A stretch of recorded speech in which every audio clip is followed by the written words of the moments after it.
Hey guys, welcome back to YouTube channel again. అయితే మేము అందరికంటే ఉగాది ముందే సెలబ్రేట్ చేసుకుంటాము. ఎందుకంటే మా కులదైవం వచ్చేసి శ్రీమద్ విరాట్ పూతులూరు వీర బ్రహ్మేంద్ర స్వామి వారు.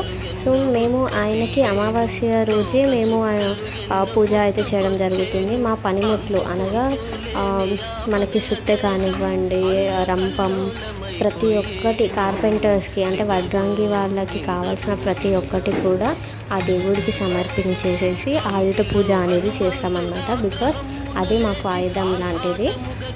దేవుడి దగ్గర పెట్టేసేసి ఈ 3 రోజులు మేము ఏదైతే పండుగ సెలబ్రేట్ చేసుకుంటామో ఒక్క రూపాయి కూడా ఇంట్లో నుండి బయట తీసుకెళ్ళి ఖర్చు పెట్టాము. దీపం మళ్ళీ తీసేసే వరకు, అప్పటి వరకు ఇంట్లోంచి రూపాయి వెళ్ళదు, రూపాయి లోపలికి రాదు. ఎందుకంటే ఇదే మా ఆదాయం కాబట్టి. అండ్ ప్రతి ఒక్కరికి కూడా హ్యాపీ ఉగాది.